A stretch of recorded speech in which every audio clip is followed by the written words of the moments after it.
les échappés. Parmi ces échappés, il y a 2 représentants des équipes continentales. Qu'est-ce qu'elles peuvent espérer, ces équipes-là? Est-ce que c'est important pour elles de se montrer tout simplement déjà lors d'une échappée? C'est déjà un objectif accompli pour eux?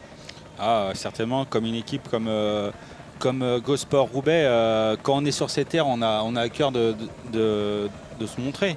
Après, même un coureur comme Saint-Michel, Nicolas de Beaumarchais, tout à l'heure je signalais, il est peut-être aussi en fin de contrat. Donc pour lui, déjà, pour lui personnellement, ça lui permet de se montrer. Mais après, Nicolas a aussi un très bon sprinter dans son équipe, Jason Tesson. Il a gagné cette année au 4 jours de Dunkerque un beau sprint avec pareil, il y avait un très beau plateau.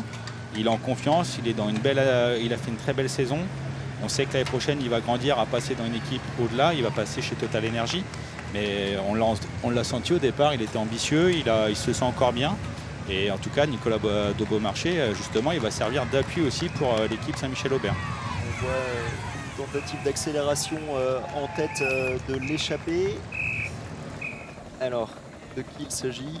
C'est Nicolas de Beaumarchais qui a relancé. Alors, est-ce qu'il y a un sprint intermédiaire où justement il trouve que c'est plus l'entente, mais il y a un sprint à très long qui approche. Ça explique peut-être donc cette accélération. Pour revenir sur les continentales, vous nous indiquiez qu'il y a des stratégies aussi par rapport au fait qu'on est en fin de saison. On va rappeler aux téléspectateurs qui ne vous remettraient peut-être pas, Sébastien Minard, vous êtes ancien coureur cycliste professionnel Picard. Cette partie de la saison, il se passe beaucoup de choses également dans les têtes, dans les façons d'aborder les courses pour les coureurs. Oui, bien sûr. Déjà, un coureur ne peut pas, bien sûr, quand on voit les top coureurs du top mondial, on a toujours l'impression que c'est les mêmes toute la saison. Mais après, il y a aussi des coureurs qui préfèrent certaines phases de la saison. Ils vont se sentir bien entre le début d'année et ils vont couper l'été et bien remettre en route la fin de saison. Et à l'inverse, il y a aussi des coureurs, passé le mois de juillet, ils ont tout mis au début d'année, ils n'arrivent pas à remettre en route et ils finissent l'année difficilement. Et certains, comme je le disais tout à l'heure, n'ont pas de contrat. Ils savent que c'est fini aussi un peu pour eux. Donc moralement, c'est aussi difficile. Il y a vraiment divers objectifs dans une course. Aujourd'hui, on sait que la concurrence est rude et il y avait 160 coureurs au départ. Les 160 ne vont pas tous franchir la ligne d'arrivée, tous groupés, parce que je me répète, mais je pense qu'il va certainement avoir des attaques. Là, on le sent déjà devant, ça commence un petit peu à attaquer sur des sprints intermédiaires. Il va y avoir du dysfonctionnement sur l'avant de la course. On est à 61 km là, de l'arrivée. Les coureurs sont en train de traverser très long. Quelle est la stratégie qu'on peut imaginer à partir de ce moment-là de la course pour le peloton? Pour le moment, on le sent, c'est clair. Il y a 3 équipes qui ont pris leurs responsabilités. Packet Change, Lotto Soudal et AG2R, la mondiale, Citroën. Et ces 3 équipes-là, eux, ils cadenassent, ils veulent vraiment mettre leur train. Ça permet de protéger aussi les leaders. Ça met aussi en confiance son sprinter. Marc Sarro, ce matin, c'était peut-être pas le plus attendu, mais AG2R Citroën, eux, prennent la responsabilité. À l'inverse, un Fabio Jacobsen, champion d'Europe sortant, il y a à peine un mois. Pour le moment, on voit la Quick Step Alpha Vinyl qui ne se montre pas. Et eux, au contraire, ils gardent leur force pour le final. Mais là, juste pour le moment, il y a ces 5 hommes, les 5 hommes devant qui essayent de garder leur avance. Ils gèrent comme ils peuvent. De toute manière, c'est le peloton qui va contrôler, qui leur laisse l'écart. Ils savent que c'est pas la peine d'accélérer parce que derrière, s'ils accélèrent, le peloton va encore augmenter son allure. Donc voilà, ils savent qu'ils sont tenus à 2 minutes. Peut-être aussi, ils attendent un peu de renfort de l'arrière. Dire nous, on a pris notre cartouche d'avance. On sait que s'il y a 2-3 coureurs qui arrivent de derrière, c'est bon. Nous, déjà, on sera devant.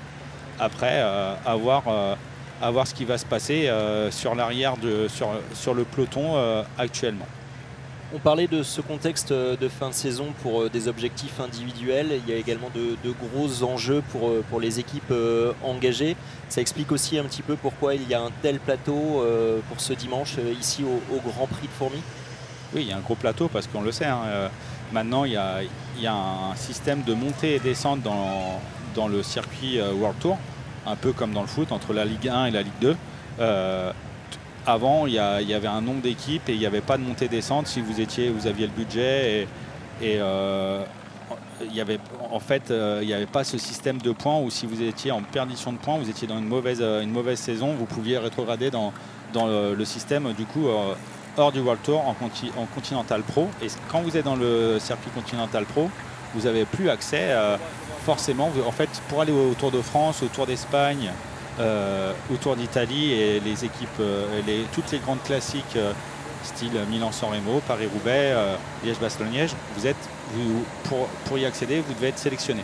On voyait là l'équipe de la Lotto Soudal au milieu du peloton, c'est une des équipes World Tour qui doit faire un résultat ce dimanche ici à Fourmies parce qu'elle est menacée par ce classement. Oui, elle est menacée. L'équipe Lotto Soudal justement a même amené deux sprinteurs aujourd'hui pour essayer de combler un maximum de points, car ils sont en danger. Ils n'ont pas fait un grand Tour d'Espagne. Là, en concurrence, il y a aussi deux courses au Canada, le Grand Prix de Montréal et le Grand Prix du Québec. Ils ne sont pas encore remis des points. Et là, ils mettent leur va-tout aujourd'hui avec Caleb Ewan, Arnaud Delis, la prouesse belge, en espérant de mettre des points. Et vous voyez, aujourd'hui, je vous disais que ça 2 minutes, 1 minute 50, ça commence à avoir un peu des fourmis dans les jambes. Et c'est le local Quentin Jauregui qui a lancé un peu ce coup. Et il ramène avec lui pourtant un coureur de... Enfin, il n'est pas encore entré parce qu'il y a une 50, mais un coureur de Bingold Powers, où lui, il a déjà un coureur avec devant. Donc c'est aussi une équipe qui cherche à mettre des pions par rapport aux équipes de sprinters. Concrètement, il y a 200 points en jeu pour l'équipe qui remportera ce Grand Prix de Fourmies. Certains ont préféré faire l'impasse sur des courses peut-être un peu plus relevées pour pouvoir s'attaquer à ce Grand Prix de Fourmies qui n'est que en deuxième division internationale, qui est quand même d'un très haut niveau, mais pour pouvoir peut-être s'assurer ses points donc, ici à Fourmies, ce qui explique le plateau de très haut niveau. Oui, mais après... on l'a vu là en ce moment sur les grandes courses au niveau World Tour, c'était le Tour d'Espagne et les courses Québec-Montréal. Et c'est pas des courses, on l'a vu, Mats Pedersen qui est le maillot vert du Tour d'Espagne. C'est un excellent coureur, c'est un ancien champion du monde, mais c'est pas non plus le plus grand coureur le meilleur sprinter au niveau actuel. Mais justement, ces coureurs-là, eux, viennent à chercher des courses qui leur correspondent. Le Grand Prix de Fourmies est vraiment une épreuve top pour ces sprinters. Et les points seront vraiment très très importants. Après, on l'entend même dans les polémiques, les équipes interdisent certains coureurs d'aller au Championnat du Monde en Australie, justement pour jouer le jeu de l'équipe, de garder ses points. Et c'est quand même assez dommage de voir certaines nations se priver de certains coureurs parce que voilà, c'est l'intérêt de l'équipe. C'est le sponsor qui paye le coureur, c'est pas la nation. Et si vous voulez rester un peu en première division, il y a des choix à faire qui sont difficiles. Mais l'enjeu économique est important. Ces questions de calendrier, c'est un casse-tête pour tous, pour les coureurs, pour les équipes, même pour les organisateurs ici du Grand Prix de Fourmies. Ce Grand Prix a été annulé en 2020 du fait de la crise sanitaire dans une version un peu réduite, restreinte en 2021. Il est revenu cette année avec une semaine de décalage par rapport au calendrier précédent, prenant le risque, vous l'avez dit, d'être en concurrence avec des grandes courses au Québec et à Montréal ce week-end. Et finalement, satisfaction, encore une fois, d'avoir pu réunir ici le gratin du sprint mondial. C'est aussi quoi, la reconnaissance d'une grande notoriété pour cette course dans la baignoire. Tout à fait. Je pense qu'on a l'un des meilleurs programmes de course en France. On a des très très belles épreuves. Le Grand Prix de Fourmies, c'est la 89e édition. Elle a un renom et certes, si aujourd'hui il y a un tel peloton, c'est que l'épreuve n'a plus à rougir de certaines courses. Après, c'est vrai que c'est pas évident des fois de trouver sa place par rapport à certaines courses. Là, il y a le Championnat du Monde cette année se court en Australie, donc forcément, on pense au décalage. Si le Championnat du Monde aurait été sur un territoire européen, on n'aurait peut-être pas eu le même choix de programme pour certains coureurs. Je me rappelle qu'il y a des années, certains coureurs, justement, il y avait un décalage. Les courses du Québec et Montréal, on venait courir Fourmi avant de partir au Canada. Il y a eu un petit changement dans les dates. Fourmi est toujours resté dans cette date, à l'inverse du Grand Prix de Denain, qui était souvent après Paris-Roubaix. Et le Grand Prix de Denain, au contraire, a avancé sa date. Et maintenant, c'est une épreuve incontournable pour préparer les courses pavées. Et elle a même changé de format. Elle était, entre guillemets, avant vraiment fort propice aux sprinters. Et maintenant, c'est devenu une classique à pavé. Et voilà, c'est nos belles épreuves du nord des Hauts-de-France. La semaine prochaine, il y aura le Grand Prix d'Isberg. On n'a pas les plus grosses côtes, on va dire, par rapport à certains. Mais on a souvent des belles courses et il y a vraiment et ça reste dans l'histoire du vélo. Voilà, on est encore à 55 km exactement de l'arrivée de la course. L'occasion de rappeler qu'il y a 23 équipes engagées, 11 World Teams, 7 Pro Teams et 5 Continentales. Et parmi les 161 coureurs au départ, donc pas moins d'une quinzaine de postulants à la victoire, avec entre autres rien de moins que le nouveau champion d'Europe sur route, Fabio Jacobsen, mais aussi Alexander Kristoff, Dylan Groenewegen, Fernando Gaviria, Caleb Evan ou encore le vainqueur du Grand Prix de Denain 2022, l'Allemand Max Walscheid. On pourrait mettre également une pièce sur Arnaud Delis, le Belge de la Lotto Soudal. C'est vrai que la Lotto Soudal qui doit aller chercher des points sur ce Grand Prix de Fourmi a ramené une grande équipe pour cette occasion. Ouais, ils ont amené la très grosse équipe.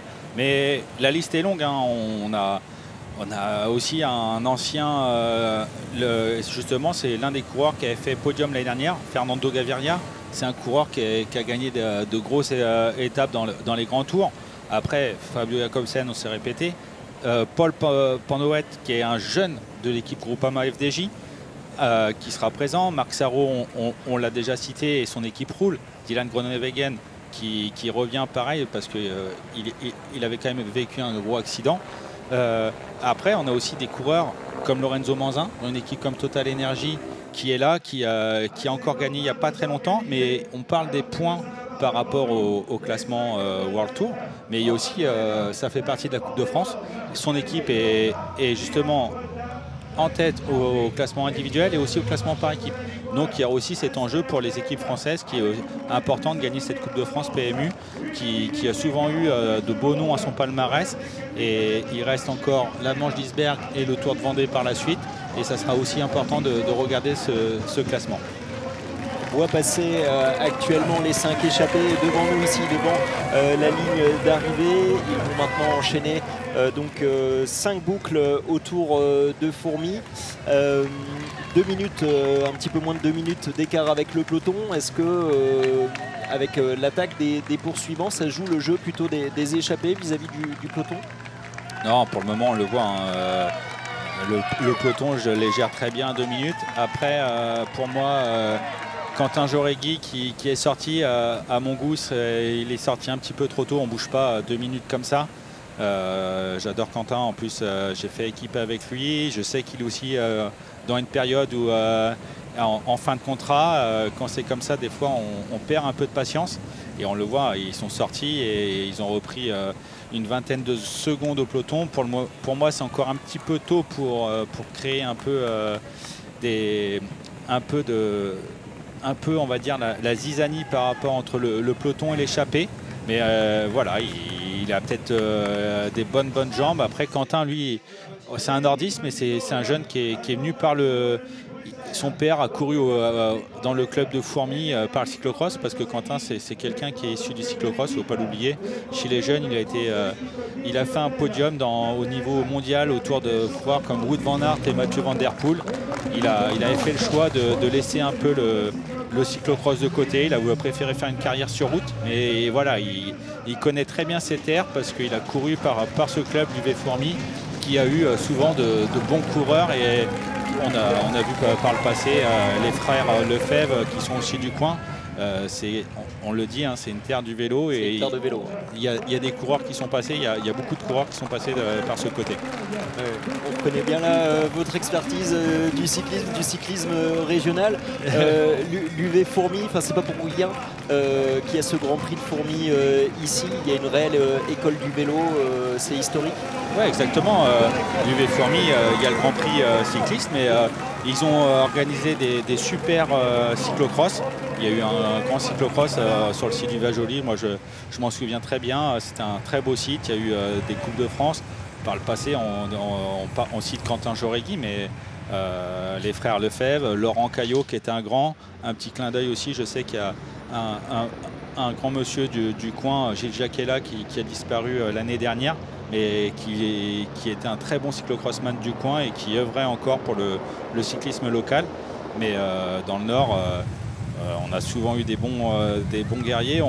Ce matin, on parlait de Samuel Leroux qui serait dans l'échappée, mais dans une génération plus récente, il y avait toujours David Boucher qu'on voyait dans des longs raids dans les échappées. David est issu aussi de l'UV Fourmi et je sais qu'il serait dans le peloton encore actuellement. Il aurait aimé être dans cette échappée parce que quand on est du coin, on aime se montrer. Voilà, c'est un sport qui est proche des supporters. Et on a aussi ce côté chaleureux où on aime aussi le rendre aux gens qui nous suivent ou aussi qui nous ont amenés à ce niveau-là. Alors là, on parle des régionaux. On pourrait peut-être s'attarder un petit peu sur les chances françaises. On a beaucoup parlé des sprinteurs internationaux réunis ici. Qui on peut voir peut-être s'illustrer donc cet après-midi ici à Fourmi. Pour moi, le sprinter numéro 1, c'est Marc Sarrault. Après, on peut mettre aussi une pièce sur la jeunesse. Jason Tesson, on en a parlé aussi tout à l'heure. Jason a gagné au 4 jours de Dunkerque au mois de mai. Lorenzo Manzin qui est également sur une bonne dynamique. Et après, pour moi, une équipe qui fait une très très grosse année. Le Team Arkea Samsic avec Hugo Hofstetter et aussi Amaury Capio. Alors, il n'est pas français, mais il court pour une équipe française. Et il est aussi en lice pour justement reprendre des points pour les coureurs de la Coupe de France par rapport à Julien Simon et Clément Venturini qui est deuxième de la Coupe de France, qui n'est pas présent aujourd'hui, mais Amaury Capio est deuxième. Il reste 3 manches, tout est encore possible. Alors il s'agit également de la 15e manche de la Coupe de France FDJ. Voilà, l'équipe de la FDJ est également représentée pour ce Grand Prix de Fourmi avec chose originale. Par rapport aux habitudes des plateaux présentés, ce n'est pas Arnaud Desmar qui est la tête de cette équipe, mais Paul Pénotte. Je vous propose de l'écouter. On l'a interrogé juste avant la course sur cette opportunité que représente pour lui d'être à la tête de l'équipe FDJ. C'est super, c'est vraiment la première fois que je vais courir avec autant de beau monde au départ, donc moi ça me donne vraiment envie de faire une belle course et de tout donner pour pouvoir accrocher le meilleur résultat possible. Et vous-même, on vous a proposé un beau train pour vous amener, c'est les conditions idéales? Ouais, c'est vraiment super, j'ai vraiment tout le train d'Arnaud pour moi, donc je suis vraiment dans les conditions idéales et j'espère pouvoir décrocher la victoire aujourd'hui. Et ce profil ici, dans l'Avesnois, est-ce que vous avez pu le repérer? Pas du tout, hier on n'a pas du tout fait le circuit, après c'est souvent les mêmes routes dans le nord et voilà, je sais que c'est un circuit qui peut me correspondre et je me prends pas trop la tête avec ça, je me concentre vraiment sur le sprint et on verra ce que ça donne. Et donc il y a ce classement de la Coupe de France FDJ qui est dominé actuellement par Julien Simon de l'équipe Total Energy. Quel rôle on peut le voir jouer comme ce dimanche? Alors, Julien, il va essayer de tirer le meilleur classement possible. Au contraire, Julien aime plutôt les sprints un peu en puncher, en boss, comme à son habitude. Souvent, il se distingue au Grand Prix de Plumelec ou au Tour de la classique bretonne. Il aime bien ces sprints en force, en montée. Là, je pense qu'il va essayer de limiter la casse en mettant le plus de points possible, en pouvoir essayer de remettre un petit peu plus de points de son côté. À mon avis, on jouera plus la carte de Lorenzo Manzin du côté de Total Energy. Mais voilà, souvent dans ces sprints-là, il y a un emballage de 5-6 coureurs les meilleurs et derrière ça fait un peu boule et on peut aller faire une place entre 7 et 15. et qui ne sera pas non plus un mauvais score pour Julien Simon. Si, voilà, on sait que la Coupe de France FDJ est aussi importante pour ces équipes françaises. On a le classement là qui s'affiche à l'écran. Donc Julien Simon en tête avec 129 points, Clément Venturini à 112. Qui vous voyez présent aujourd'hui, qui pourrait peut-être faire une remontée au classement avec 3 épreuves restantes de cette Coupe de France FDJ?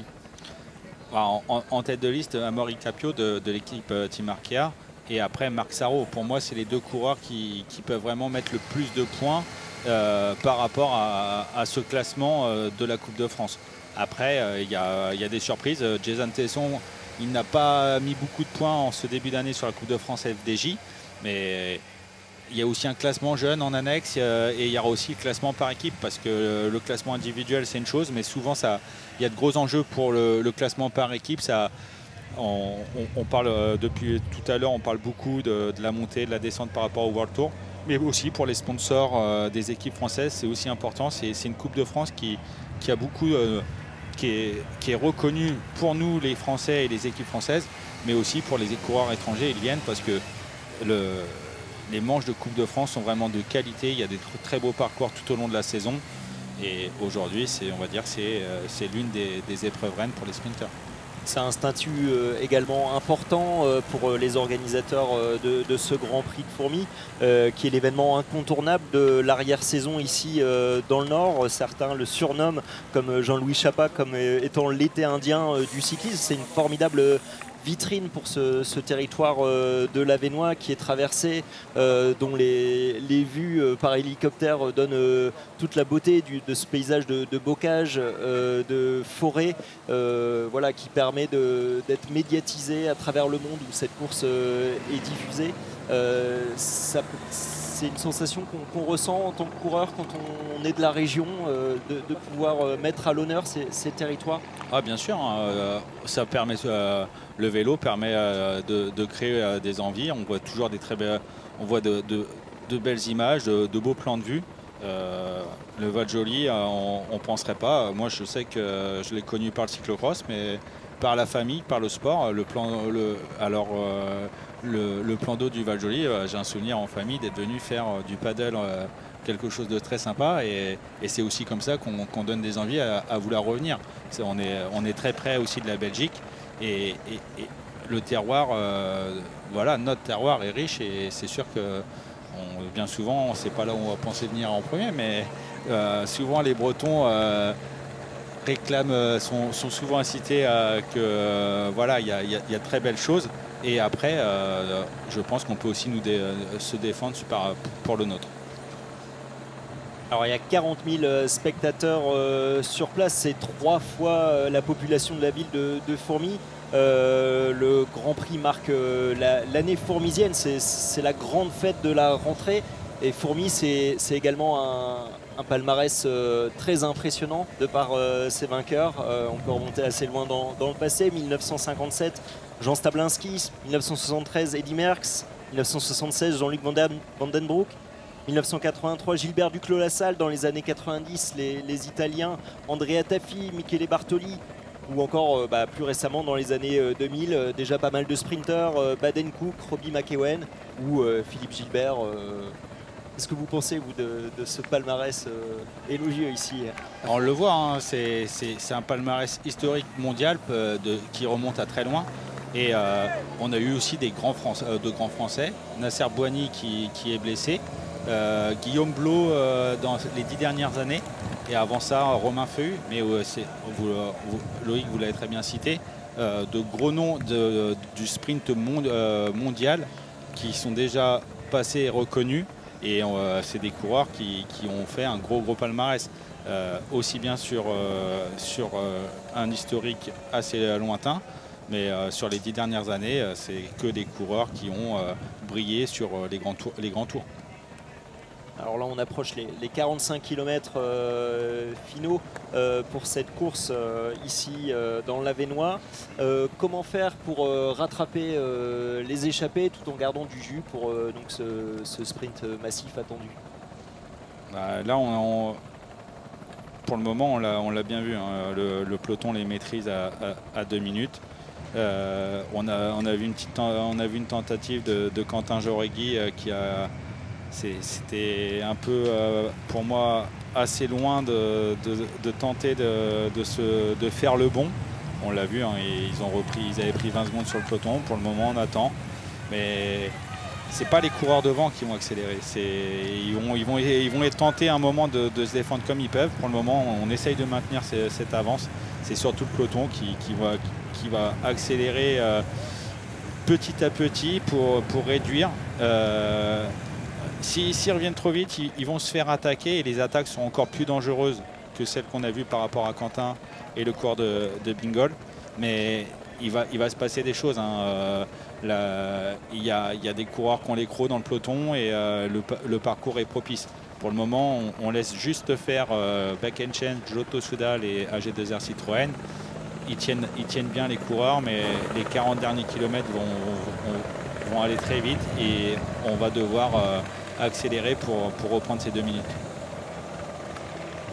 C'est l'occasion également pour nous de vous parler de cette initiative de la ville de Fourmies, de sa communauté d'agglomération qui se présente un petit peu comme ville candidate pour accueillir le Tour de France prochainement. Du coup, à cet effet, la ville a proposé aux spectateurs présents ce dimanche 11 septembre de se faire photographier devant un vélo photo. Le but est de rassembler donc un maximum de photos qui seront envoyées à ASO, le promoteur du Tour.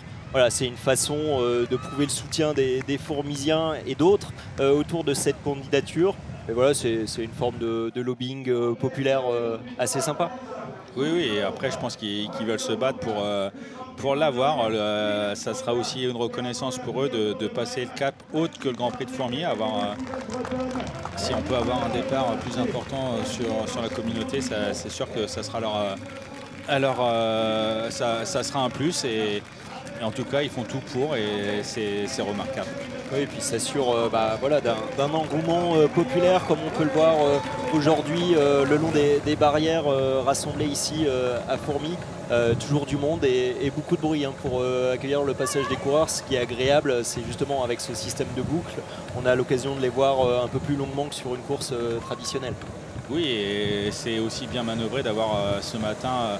Forcément, quand vous vous déplacez sur une course et vous voyez une fois les coureurs, des fois c'est un peu frustrant.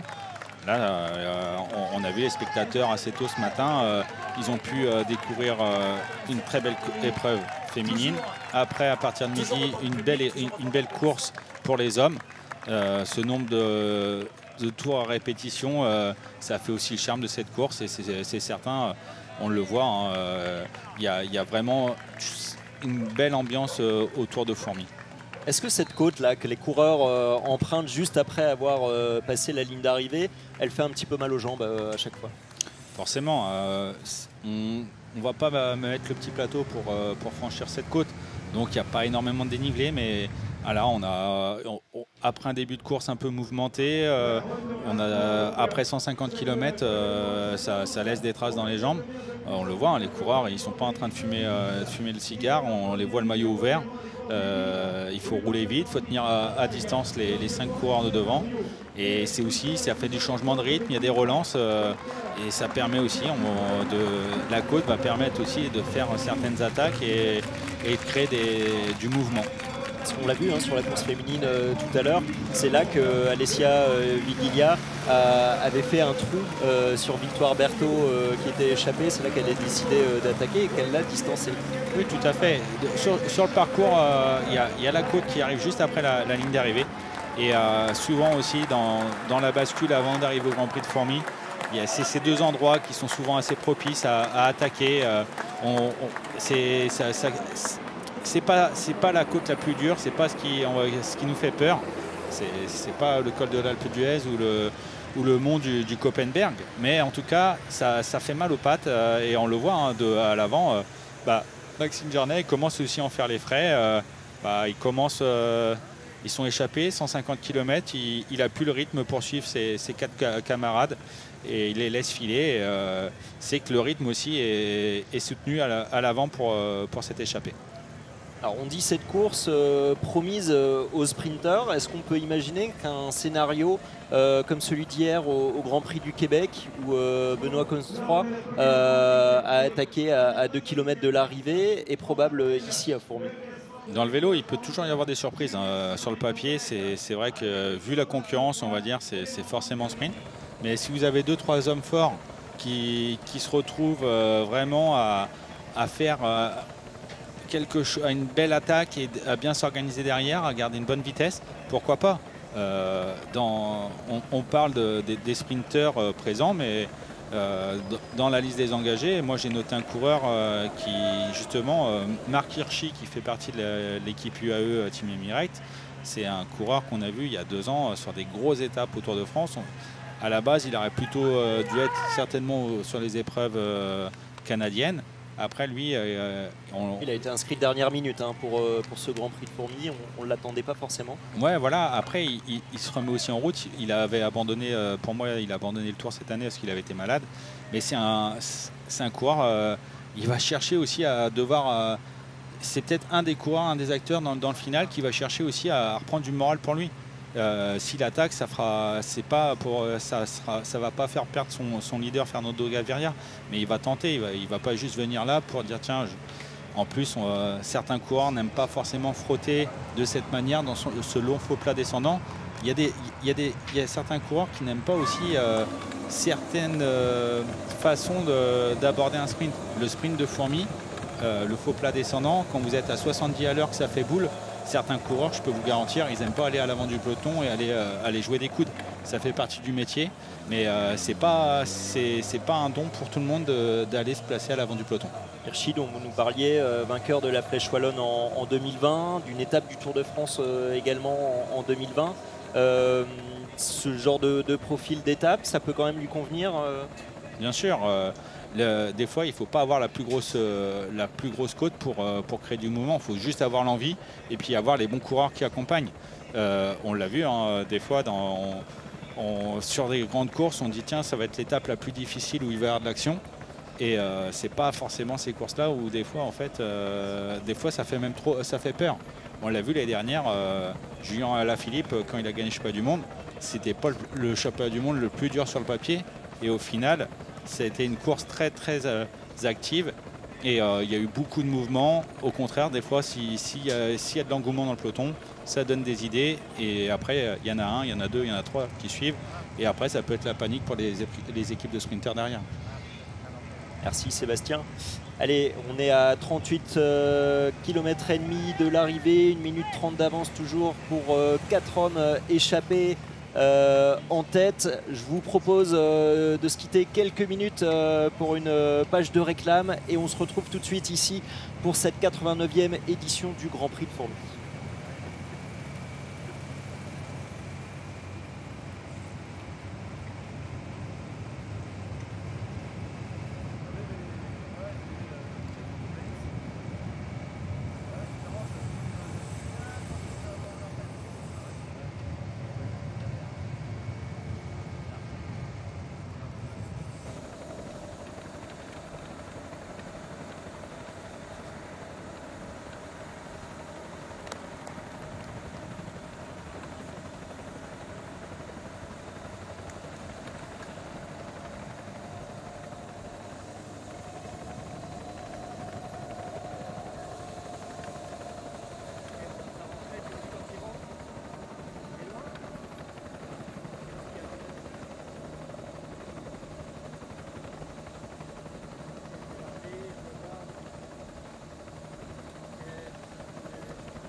De retour ici à Fourmies pour ce 89e Grand Prix avec toujours Sébastien Minard à mes côtés. Toujours 4 hommes échappés en tête à 35 km de l'arrivée, 1 minute 27 d'avance sur le peloton. On va refaire la composition de cette échappée.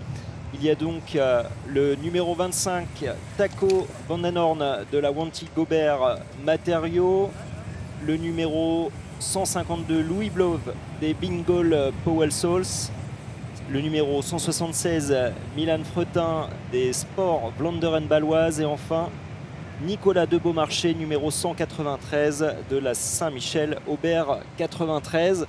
4 échappés voilà, qui n'ont plus qu'une minute 24 d'avance sur un peloton. Le scénario du sprint attendu se confirme de plus en plus, Sébastien. Ça se confirme, mais on le sent à l'avant maintenant. Le rythme est passé, on met tout. On sait que derrière, la pression monte. On va bientôt être dans la dernière heure de course. Dans l'échappée, on a vu perdre justement le coureur Maxime Gernet de Gosport Roubaix. Donc c'est que vraiment on intensifie l'allure et derrière ça commence à frotter et on voit justement que ça commence à être nerveux. Ça discute entre les coureurs. On voit Arnaud Delis là justement un petit peu échanger. Le numéro 73 au milieu du peloton de la Lotto Soudal, Arnaud Delis. Et en effet, hein, ça discute, là c'est en train de se placer. Je vous propose justement d'écouter l'interview réalisée d'Arnaud Delis avant la course. Ce crack belge de même pas 20 ans, voilà, qui promet de belles promesses pour le cyclisme mondial et qui a de hautes ambitions avec son équipe, avec un impératif de victoire cet après-midi. Ouais, c'est sûr, les points sont déterminants, mais aussi la victoire. Je pense qu'on a une bonne équipe pour bien prester, pour prendre la victoire aujourd'hui. Donc c'est sûr qu'on pense aux points, mais quand tu gagnes, il y a des points qui s'engrangent, donc on va pour la victoire. C'est vrai que votre équipe a mis le paquet pour cette journée en termes de composition d'équipe. Vous pouvez nous expliquer pourquoi? Parce qu'il n'y avait pas d'autres courses non plus au programme, donc c'est aussi le bon moment pour mettre une grosse équipe pour pouvoir bien prester. Et voilà, c'est la première fois qu'on pourra sprinter moi et Caleb. Je pense qu'on a de belles choses à faire, on est fort motivés pour. D'accord, il y a une hiérarchie dégagée? On sprint tous ensemble et on verra bien qui est le plus fort. Est-ce qu'il y a une certaine pression par rapport au classement? Non, je pense que si ça passe, ça passe, si ça casse, ça casse. Les dés sont lancés et maintenant c'est à nous de prouver qu'on mérite de rester en World Tour, mais il n'y a pas de stress. Je pense que pour ma part, ma carrière est encore longue, donc il n'y a pas de stress à ce niveau-là. Qu'est-ce que ça veut dire un petit peu ces propos d'Arnaud Delis quand il dit que sa carrière est encore longue, peut-être par rapport à son duel avec son co-leader Caleb Evan? Oui, on retient surtout qu'on voit, il a peur de rien. Il a dit clairement, j'ai rien à perdre. Et on le sent souvent, un sprinter en fin de carrière, des fois, on commence à avoir la peur des fois d'aller un peu au tas, de tomber. Et lui, il est jeune, il a pas froid aux yeux. Après, certes, il a aussi une place à prendre par rapport à Caleb Ewan, qui, voilà, hein, pour le moment, c'est lui qui a les grandes victoires au palmarès. Arnaud Delis, par son jeune âge, on le cite hein, comme une prouesse belge. On a Remco Evenepoel pour les grands tours. Et je crois qu'Arnaud Delis, lui, c'est vraiment la star belge qui va arriver pour ces classiques.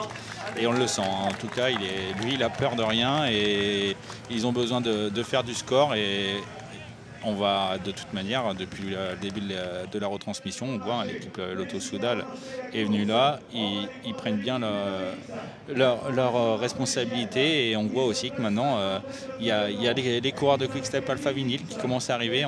On l'est dans cette dernière heure et maintenant la place à l'avant du peloton va être chère. Et voilà, les coureurs s'approchent d'un nouveau passage devant la ligne d'arrivée ici, devant l'hôtel de ville de Fourmies. Voilà le peloton qui passe actuellement devant nous. Toujours beaucoup de bruit au long de ce passage. Cette ligne d'arrivée, Sébastien, qu'est-ce qu'on peut en dire? Elle est un peu figée dans le temps et ses difficultés connues avec ce virage donc à l'approche de la dernière ligne droite. Oui, en fait, la bascule à 1,5 km, voilà, de se placer en faux plat en montant, quand vous avez la jambe, c'est assez simple. Après, par contre, ce faux plat descendant, il faut vraiment avoir la bonne personne devant vous parce que avoir des coureurs qui savent rouler à 50 à l'heure sur le plat, 50, 55, on va dire que tout coureur a cette qualité. Par contre, il y a des coureurs qui, je peux vous dire, quand ils ont la poignée, qui savent mettre les 2-3 km/h en plus, c'est ces coureurs-là qu'on cherche souvent dans les équipes de sprinters. Et en fait, justement, ce coureur qui va être précieux de garder son équipe à l'avant du peloton. Justement, chez Lotto Soudal, ils ont un coureur comme Roger Kluge. C'est un grand gaillard. Déjà, quand on le voit, on n'a pas envie d'aller lui mettre un coup d'épaule parce que vous savez que vous allez faire 2 fois le tour, mais vous n'allez pas aller du bon côté. Et en plus d'être un déménageur, il sait rouler très vite. Et voilà, ça, c'est une pièce très, très précieuse à ces sprinters. Et tout le monde ne l'a pas dans son équipe. Et justement, ça sera une force pour Lotto Soudal d'avoir ce coureur pour vraiment bien se placer parce qu'on arrive très très vite dans cette longue courbe. Et si vous êtes mal placé aux 500 mètres, vous allez pas vous replacer en 200 mètres. Et quand le sprint il est lancé, vous allez jouer les places d'honneur, mais vous n'allez pas jouer la victoire. La faute d'équipier, certains parviennent parfois à ruser. On pensait à la victoire l'an dernier de Elia Viviani qui s'était placé dans la roue de Pascal Ackermann pour mieux le supplanter sur la ligne d'arrivée. Est-ce qu'il y a des configurations possibles comme ça aujourd'hui ? En fait, l'exemple d'Elia Viviani, il est un peu dans ce qu'on parlait tout à l'heure. Elia Viviani, il n'était pas dans une très grosse dynamique l'année dernière chez Cofidis. Par contre, d'un seul coup, il a eu les voyants qui se sont mis au vert. Il a eu peur de rien. Et l'année dernière, en fait, il s'était retrouvé dans la bonne boule. Il a jumpé au bon moment. Il a été gagné. Un peu comme là, ce qu'on expliquait avec Marc Sarrault. C'est une période de l'année où on a besoin un peu, des fois, de sauver les meubles. Et des fois, un ancien, un sprinter qui commence à être un peu, pas en fin de course, mais plus dans la bonne spirale, n'ira peut-être pas au casse-pipe forcément, mais quand vous êtes dans une phase où il faut y aller parce que votre situation elle est difficile, au final vous fermez les yeux et il faut juste espérer avoir les bonnes jambes et être là au bon moment. 29 km maintenant de l'arrivée, 1 minute 08 d'avance pour les échappés qui entament donc un 3e circuit ici autour de Fourmies. On voit en tête toujours des AG2R. AG2R, Quick-Step Alpha Vinyl maintenant qui sont venus en renfort. On voit aussi l'équipe Uno X également qui vient se placer parce que on le sait, hein, les 30 derniers kilomètres maintenant ça va aller vite. Quand vous roulez vite, c'est pas simple. Hein, c'est un parcours avec beaucoup de relance et si vous êtes mal placé, ça fait mal. Vous prenez un peu l'élastique, comme on dit dans le jargon, et c'est des relances qui font mal. On le voit, hein, Jacobsen, là, au premier plan, il est bien dans la roue de ses équipiers. Il cherche à être protégé et à être dans une bonne situation. Alors il y a une autre équipe dont on connaît l'ambition pour cette épreuve, c'est celle d'Intermarché, Wanty Gobert Matériaux, qui ont réalisé une très bonne saison et qui donc pour cette épreuve ont en sprinter Alexander Christophe. On a rencontré tout à l'heure Adrien Petit avant le départ. C'est un local de l'étape. C'est assez particulier toujours pour lui de venir ici, non sans nourrir des ambitions pour son équipe. Je vous propose de l'écouter.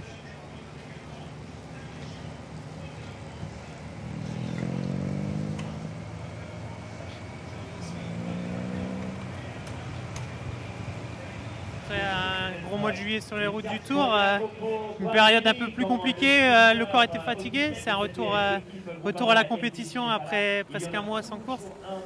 Donc je ne sais pas où la condition en est, mais c'est toujours bien de reprendre devant son public, c'est certain. Qu'est-ce que vous venez chercher ici ? Avant tout, un résultat avec notre leader Alexander Christophe. Donc l'épauler toute la journée pour essayer d'être présent dans le final pour un sprint massif. Ça vous surprend un tel plateau ici à Fourmies ? Non, tous les ans il y a déjà un très gros plateau et cette année voilà, on sait qu'il y a beaucoup d'équipes qui sont à la recherche de points et c'est sur des courses comme ça il y a des ouvertures donc non c'est très bien, c'est récompensé pour les organisateurs du Grand Prix de Fourmies. Alors Adrien Petit, pour le moment, on le voit plutôt au cœur, voire à l'arrière du peloton. Mais c'est plus pour les derniers kilomètres où on peut s'attendre à ce qu'il soit là pour Alexander Kristoff. Adrien Petit, tout à l'heure, on parlait de Roger Klug chez Lotto Soudal, mais Adrien, c'est un coureur qui justement a un très gros rôle dans un train. C'est un coureur qui sait souvent remettre idéalement son sprinter dans le dernier kilomètre et demi. Il a cet atout de vraiment bien replacer les coureurs, d'aller vite, et aussi il frotte très bien. Après, Adrien, comme il dit, hein, c'est un coureur qui est amoureux de sa région. Et tous les ans, il aime faire bonne figure à Paris-Roubaix. Il a notamment plusieurs top 10 à Paris-Roubaix quand il a sa carte, et aussi quand il doit se dévouer, comme là il l'a dit clairement, pour Alexander Kristoff. C'est sûr que pour lui, son rôle n'est pas actuellement d'aller manger déjà du vent. Il a d'autres équipiers pour ça. Il va aller se greffer tranquillement à son train progressivement, parce que en fait, Adrien Petit, on ne lui demande pas de manger du vent du kilomètre 0 au 150e. On va lui dire de rentrer dans une phase dans les 10 derniers kilomètres, peut-être même dans les 5 derniers, selon la stratégie de l'équipe. Mais en tout cas, par contre, il n'aura pas le droit à ce but-là de traîner derrière. 26 km de l'arrivée, une grosse minute d'avance seulement pour les échappés. Qu'est-ce qui se passe dans la tête à ce moment-là des échappés? Est-ce qu'on abandonne? Est-ce qu'on tente le tout pour le tout? Là, de toute manière, s'ils sont lancés ce matin dans l'échappée, c'est qu'ils avaient envie. Après, il faut juste leur souhaiter d'avoir encore les bonnes jambes, de ne pas avoir la petite panne de jambes. Voilà, d'être fort pour se battre jusqu'au bout. Après, je pense qu'ils espèrent aussi certainement avoir un petit peu de renfort de l'arrière, avoir un coureur ou deux qui viennent faire un jump. Après, il y a encore une minute à boucher. Donc c'est pas simple. Maintenant, on le voit, hein, le peloton roule très vite. Mais en tout cas, pour le moment, les 4 hommes de tête se battent vraiment d'une belle manière. Vous parlez de jump, vous pensez qu'il est encore possible d'avoir un bon de sortie? Le bon de sortie, là, pour le moment, la minute, le peloton s'ils veulent la combler, ils vont la combler, hein, mais elle va coûter cher au coureur qui va faire le jump. Mais quand il va rester peut-être 40-30 secondes, il y aura peut-être des coureurs qui vont réussir à le faire. Après, si c'est un seul coureur, ça risque d'être difficile, parce que la vitesse à laquelle roule le peloton, il faut pouvoir y résister. Mais c'est pas impossible. Et, si c'est ça, on va dire que dans le peloton, il y aura des coureurs qui n'ont vraiment plus rien à tenter. Comme on l'a cité, tous n'ont pas un gros sprinter, un gros calibre. Donc il y a certaines équipes qui vont chercher à aller faire quelque chose pour tenter. On va aller un petit peu dans le détail des sprinters qu'on attend cet après-midi à Fourmies, avec le must, hein, le gratin du sprint mondial qui est présent ici au rendez-vous sur ces routes de l'Avesnois. Et on pense essentiellement donc à Jakobsen et à Groenewegen. C'est un duel parmi tous ces sprinters, toujours très attendu depuis leur terrible accident du Tour de Pologne. Comment vous voyez les choses?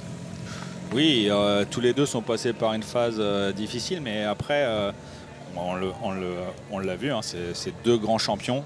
Revenir d'accidents comme ils ont vécu et d'avoir gagné au niveau international, les deux, ça n'a pas dû être simple dans leur tête. Je pense qu'on ne se rend pas compte, mais de revenir de grosses blessures comme ça, c'est jamais simple. Et en plus, un sprinter, voilà, le critère où on le dit de refrotter, de se placer. Quand vous avez pris une grosse chute, des fois, c'est pas simple de reprendre cet automatisme. Eux, ils l'ont eu. Ils sont dans deux grosses équipes. Et certes, c'est deux gros noms pour le sprint, mais pour moi, comme on l'a cité tout à l'heure, hein, Lotto Soudal, ils ont faim, ils en ont besoin des points. Il y en a un, Calais Donlong, qui est très jeune. Le plus ancien, Caleb Ewan, lui, justement, cette année, il a chuté au Tour d'Italie, il a chuté au Tour de France. Il n'est pas dans cette dynamique-là. Il a la pression de l'équipe. Mais voilà, et ça va faire vraiment un beau final. Et justement, les deux Néerlandais, Fabio Jakobsen et Dylan Groenewegen, ont gagné les 2e et 3e étapes du Tour de France. Alors c'était début juillet, est-ce que cette dynamique, elle est déjà loin? On a aussi Jakobsen qui a gagné le championnat d'Europe il y a 2 semaines à Munich. C'est lui le grand favori en fait? C'est difficile à dire, mais en tout cas, en plus c'est un sprint pour moi, Groenewegen qui doit lui plaire. Jacobsen, il avait fait un gros début de Tour de France. Après, on peut se souvenir que justement il a galéré en montagne, mais après, quand vous sortez d'un Tour de France où il a galéré comme il a eu de finir entre guillemets par la petite porte, mais il a su récupérer pour être champion d'Europe mi-août, c'est que derrière il a fait le métier, il a été sérieux, il a fait les bonnes choses. Et quand vous êtes champion d'Europe mi-août et que derrière vous repartez vers un nouveau cycle, c'est que voilà, il vient pas quand on est dans une équipe comme Quick-Step Alpha Vinyl, on vient pas avec des petites ambitions. Il a un beau maillot, voilà, avec lequel il a envie de lever les bras. Pour moi, ça va être un beau match. Alors on vient de le voir sur la moto en tête de course. Les échappés sont à plus de 69 km/h ici. Mais l'écart a fondu avec le peloton, plus de 37 secondes d'avance. Si ces échappés sont rattrapés, est-ce que c'est à ce moment-là que des punchers peuvent encore peut-être réaliser un coup sur les derniers kilomètres restants? Justement, là on rentre, c'est ce point qui est cet endroit là où ils sont les coureurs, vous voyez, tout à l'heure, c'est ce fameux virage. Si vous virez au-delà des 10-15, c'est foutu pour le sprint. Mais là on arrive très vite. Maintenant les punchers, oui, celui qui va vouloir attaquer et qui a les jambes de le faire, là ils vont passer devant la ligne d'arrivée. Celui qui est bien placé et qui a les jambes, il va forcément attaquer. Là, c'est l'endroit propice pour soit refaire un petit saut sur les 4 coureurs devant, mais derrière, il faut avoir les jambes de pouvoir attaquer. Maintenant, on est dans les 20 derniers kilomètres, il va se passer forcément des choses. Sébastien, vous nous aviez parlé de Marc Hirschi, notamment pour ce côté puncher. On peut penser à Quinten Hermans, Olivier Nessen, Julien Simon. Julien Simon, je pense pas. Il y a aussi le jeu de la Coupe de France FDJ, comme on a cité. Julien, il est dans une position de leader, ou alors il va peut-être pas attaquer, mais il va peut-être suivre un mouvement de course. Ça, c'est pas impossible. La force d'un coureur, c'est aussi de lire la course. C'est pas forcément de dire tiens, ce matin ça va se passer comme ça. C'est de savoir aussi lire la course, comment elle va se passer. Mais là, il y a des coureurs qui vont devoir forcément un peu essayer de tirer l'épingle du jeu, soit pour eux-mêmes, et aussi il y a des sprinteurs qui vont dire moi je veux pas que tu roules devant, mais je veux que tu durcisses la course, et c'est maintenant dans les 20 derniers kilomètres que ça doit se faire. Le peloton passé ici sur la ligne d'arrivée, plus que 2 tours à accomplir ici dans l'agglomération de Fourmies. 34 secondes d'avance pour les échappés et donc un peu moins de 21 km de course.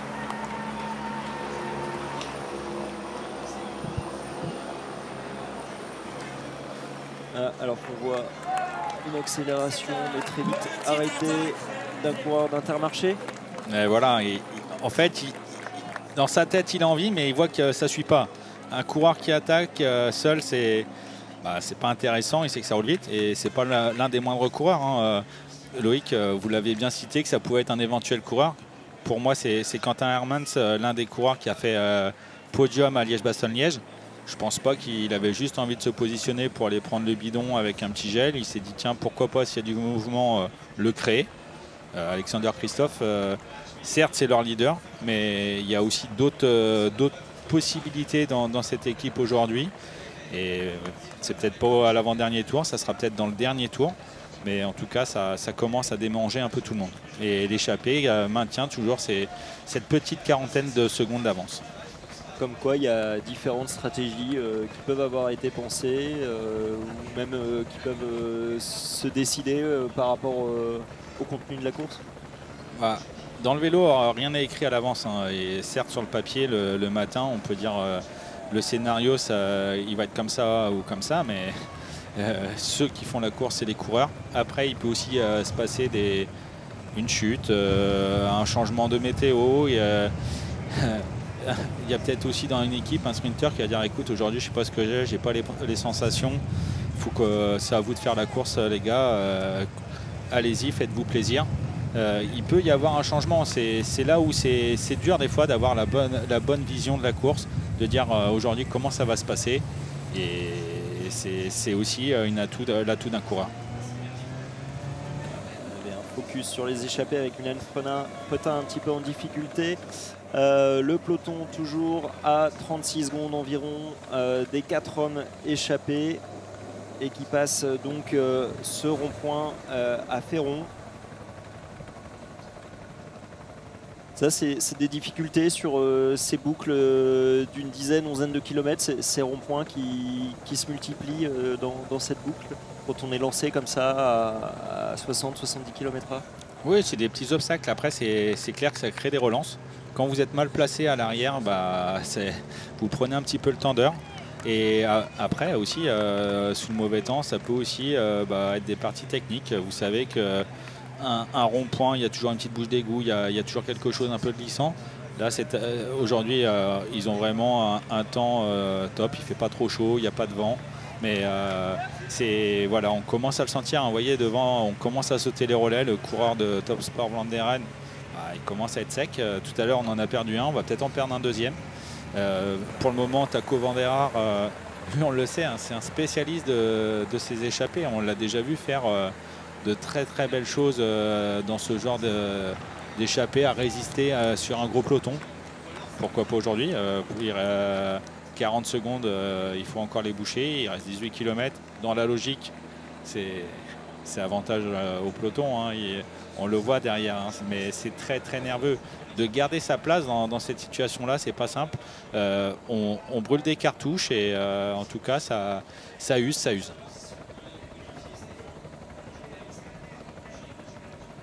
Et donc dans ces 4 échappés, vous avez cité là à l'instant Taco van den Norn, il y a donc Milan Fretin un petit peu plus en difficulté, Louis Bleuve, et puis donc il y a Nicolas de Beaumarchais de la formation Saint-Michel-Aubert 93. Ça fait partie des quelques équipes continentales qui sont représentées pour ce Grand Prix de Fourmies, avec en leader Jason Tesson. C'est quelqu'un qui peut viser quelque chose cet après-midi? Oui, je pense qu'il nous l'a dit clairement ce matin, hein. Arnaud Delis, sur une échelle internationale, c'est un coureur qu'on entend et voilà, on l'écoute. Jason Tesson, pour moi, c'est quelqu'un qui a passé le cap cette année en gagnant 4 jours de Dunkerque, et on l'a senti au départ, il n'a pas à rougir du gratin mondial. Au contraire, lui, ça l'intéresse, ça lui permet, ça lui donne une expérience. Il espère faire quelque chose, comme il l'a dit, on l'a écouté, il avait cité que dans les courses jeunes, il a déjà fait ce sprint, il l'avait apprécié. Donc il est en confiance, et puis quand on est jeune, on n'a pas froid aux yeux, on a envie d'y aller, et je pense qu'il a envie de prouver aussi qu'il peut aussi franchir ce cap avec de la grosse concurrence. Le coureur 191 là qu'on voit à l'image sur la gauche de l'écran, on l'a interrogé juste avant la course, vous allez voir, en effet il ne manque pas d'ambition pour cette course. Ça va être de trouver l'ouverture sur un plateau vraiment exceptionnel. Je suis vraiment content d'être ici, et on est là pour la gagne, donc qu'il y ait des gros noms ou pas, on court pour la victoire, donc ce sera vraiment l'objectif, et ça serait un rêve. Ouais. C'est quoi l'opportunité justement pour une équipe Conti comme la vôtre face à un tel plateau? Je pense qu'on n'a pas trop à rougir, on a prouvé quand même qu'on pouvait faire un gros boulot dans le final au niveau des sprints. Les gars, ils vont essayer de me poser au maximum dans les derniers kilomètres, et puis ensuite on sait très bien que les gros trains vont sortir leurs armadas, donc moi ça va être de suivre les plus gros sprinteurs et d'aller jusqu'au bout, quoi. Un peu plus de 15 km de l'arrivée, une trentaine de secondes d'avance pour les échappés, et ce sprint qui se dessine de plus en plus, Sébastien, avec là en chasseur des coéquipiers de la Quick Step de Fabio Jakobsen.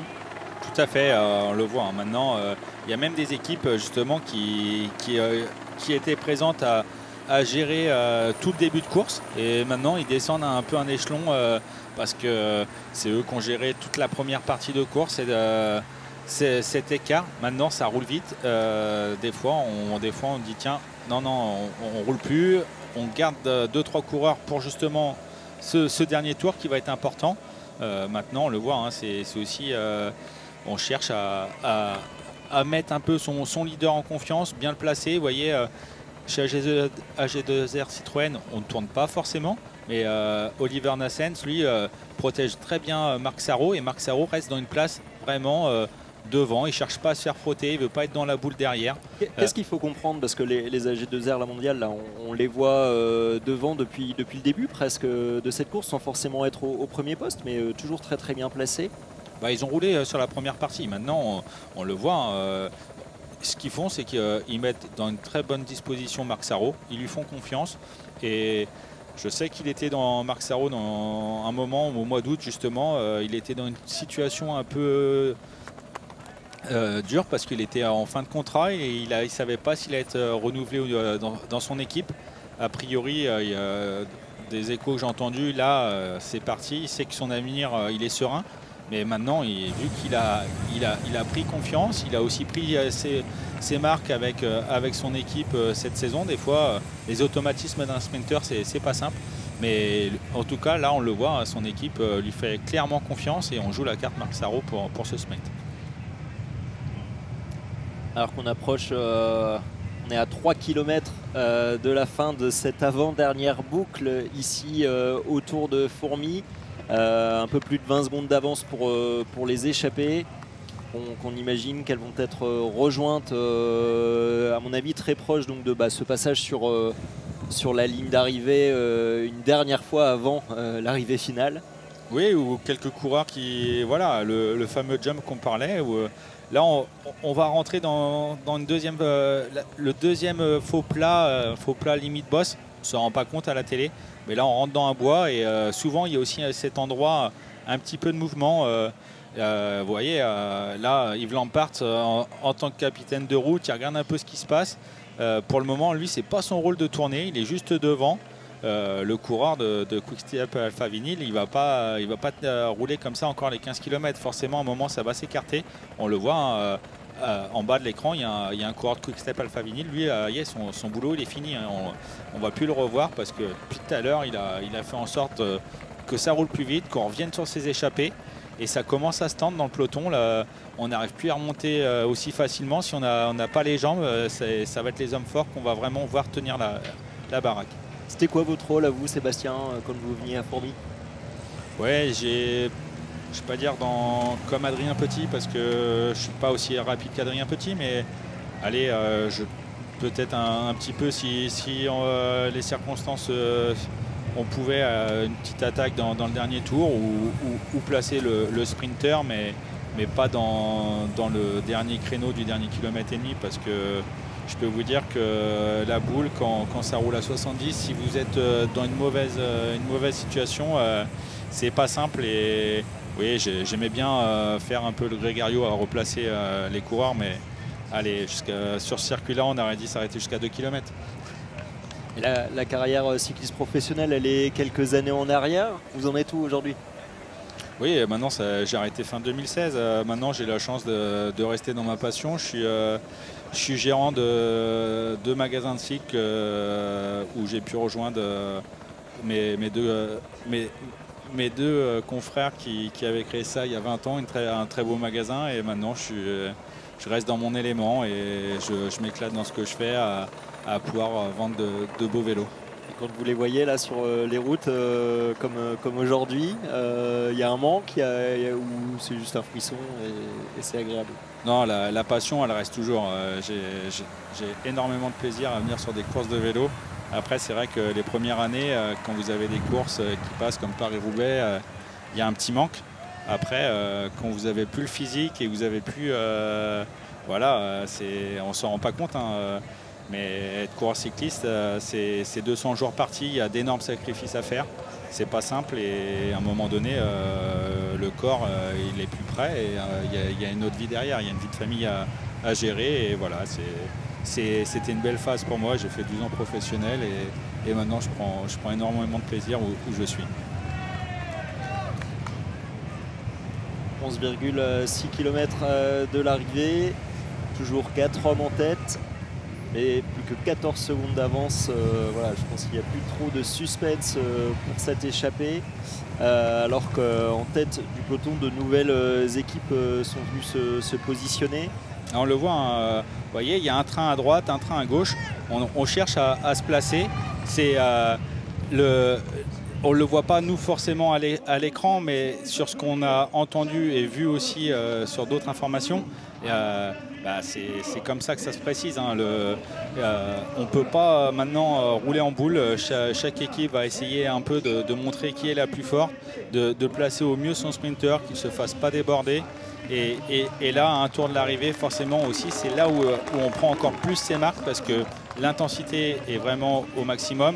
Et vous voyez, hein, le peloton est sur une ligne. Et est-ce qu'il va y avoir aussi une attaque dans cette dernière côte? C'est maintenant que ça va se préciser.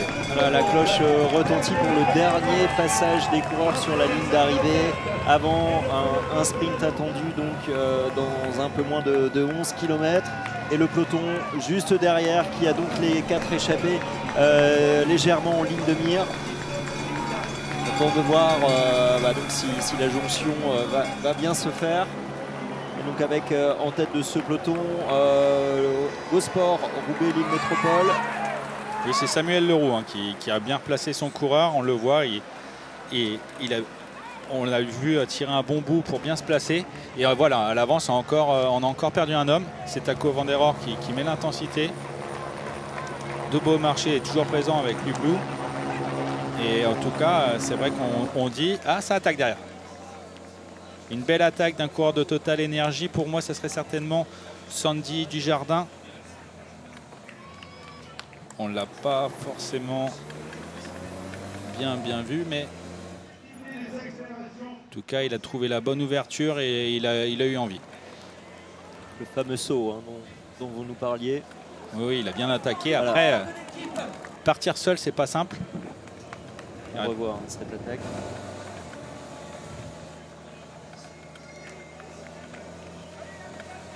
Sandy Dujardin, comme vous nous l'aviez dit. Et Sandy Dujardin qu'on avait pu voir en début d'année ensemble, oui, qui était au championnat de France de cyclocross à Liévin. Voilà la petite histoire. Et là, en tout cas, aujourd'hui, il a un maillot tout propre. Et il a des jambes pour aller, voilà. Il reste 3 hommes devant. Il va certainement aller les chercher. Ça va donner un petit souffle pour les 3 coureurs échappés. Un maillot tout propre hein, parce qu'on a droit à un beau soleil du nord en ce dimanche après-midi. Ici, le bel été indien, comme on le dit pour ce Grand Prix de Fourmies. Alors qu'on voit en tête du peloton les Lotto Soudal. Oui, vous voyez, Caleb Ewan, lui, est bien placé en 3e position. 5 coureurs de Lotto bien positionnés. On sent que voilà, l'attaque aussi de Sandy Dujardin a un petit peu désorganisé les équipes. Certaines équipes se sont retrouvées plus en arrière. Lotto Soudal, elle, montre aussi la force présente aujourd'hui. On ne se laisse pas déborder, on contrôle la course, on reste bien placé. Et les 8 km 5, ça va aller très très vite. Et forcément, avec tous les changements un peu de direction, c'est mieux d'être toujours bien placé à l'avant pour économiser ses forces. En tout cas, beau numéro des 3 coureurs devant parce qu'ils tiennent tête, ils restent à 13 secondes du peloton, on les sent, ça pédale bien, on sent qu'il y a de la force pour ces 3 coureurs. On peut imaginer que le prix de la combativité ira à l'un des 3. Oui, certainement. Et Taco Van Der Rohe, comme on disait, hein, c'est un coureur d'expérience, un coureur qui sait rouler vite, qui a beaucoup de résistance. Mais Sandy Dujardin, vous voyez, il va se faire mal. Là, on est dans un long faux plat pour aller les chercher. C'est pas simple. Ça aurait été mieux d'avoir un coureur en 2 pour l'accompagner parce qu'il ne va pas rentrer comme ça sur les 3 coureurs.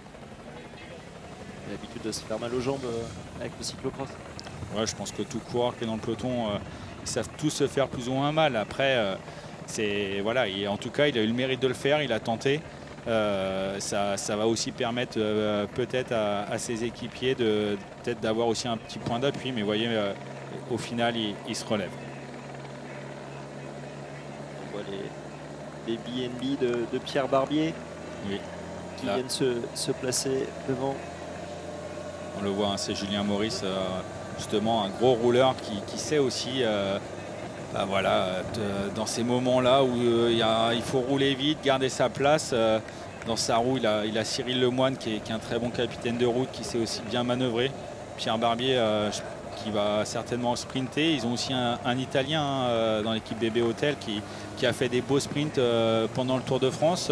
Sera certainement aussi une des cartes de la BB Hotel avec Jérémy Lecroux. Voilà, ils ont un beau collectif pour le sprint aujourd'hui. Peut-être pas le sprinter le plus rapide, mais ils ont de quoi faire aussi un beau tir groupé dans cet emballage. Et on ne sait pas, hein, vous savez, un sprint des fois, une fois, la bonne vague, le bon moment, tout est possible, il faut y croire. Voilà, toujours 3 hommes échappés, 14 secondes d'avance, 6,4 km de l'arrivée. Et toujours 15, vous voyez, 13-14 secondes. C'est vraiment 3 beaux coureurs. Franchement, ça pédale bien. Ce jeune Nicolas de Beaumarchais, notre Français, 24 ans, c'est pas, voilà, il est jeune dans sa carrière. Et on sait que Saint-Michel-Aubert sort toujours de beaux coureurs. On parle beaucoup de Jason Tesson pour le sprint, mais ils ont souvent sorti de beaux coureurs qui ont fait souvent le cap. C'est une très belle équipe qui forme énormément de coureurs. On l'a vu par le passé. Moi, je suis très proche avec William Bonnet, où je fais un clin d'œil, qui est passé par l'Aubert 93 et qui a fait une grosse carrière. Et Aubert l'a souvent fait, a sorti des coureurs. Même, ça me revient, Tristan Valentin, Stéphane Javalet et M. Gaudry ont vraiment une belle formation.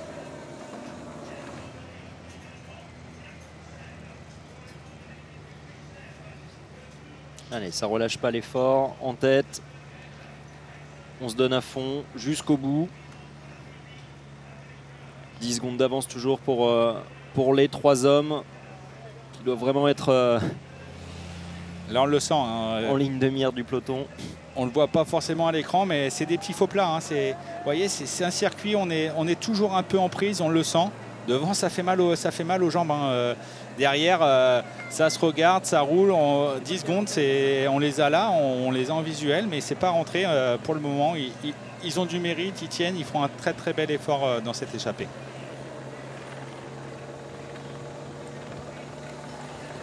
L'équipe Groupama aussi FDJ hein, qui revient sur le côté gauche de la route avec les lieutenants d'Arnaud Demar. On les voit bien, hein, Guarnieri, Kuhnmann. C'est des coureurs aussi qui savent bien replacer leurs coureurs. Notre jeune français, Paul Penouet, il a la chance aussi de bénéficier de ce train aujourd'hui. Arnaud Demar est très expérimenté. Tout à fait. Pour lui, c'est une belle expérience. Hein, quand vous êtes dans l'équipe continentale à la base et que vous avez le train d'Arnaud Demar pour vous, je peux vous dire que pour lui, ça va être une très belle expérience pour lui aujourd'hui.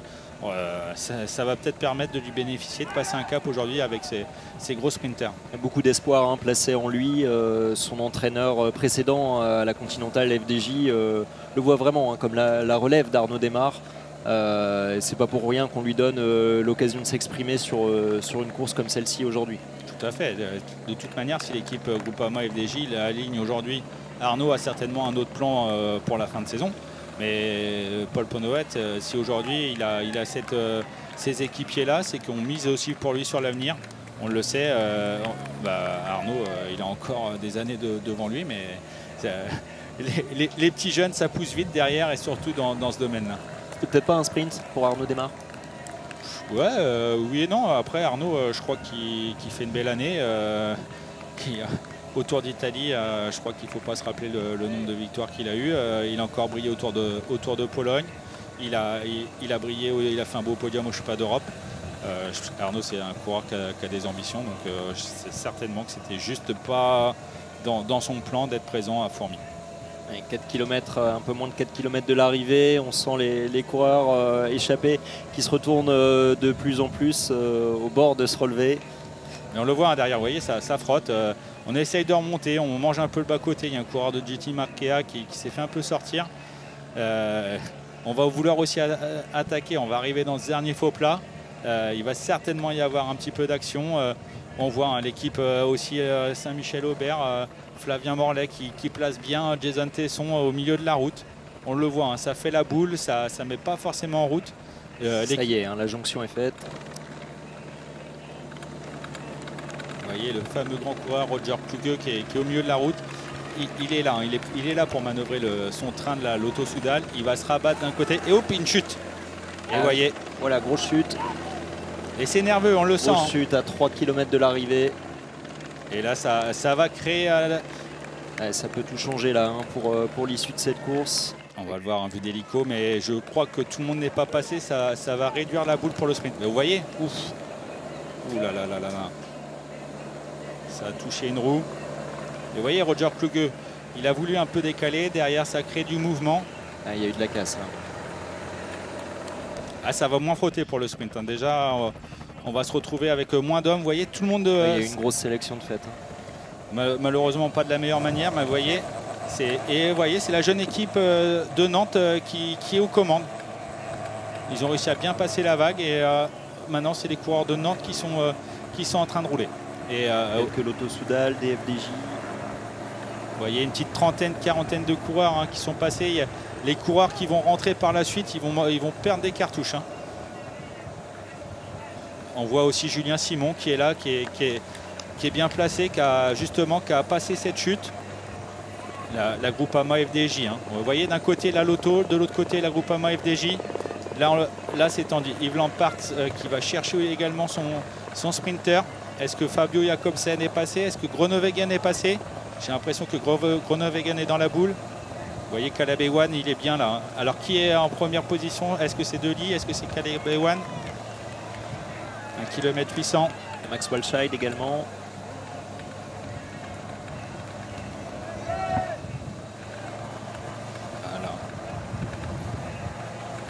Vous voyez, on est dans la bascule, ça va aller très très vite pour aller chercher cette courbe. Maintenant, il ne faut vraiment pas perdre sa place. Ouf, là, ça frotte. Hein.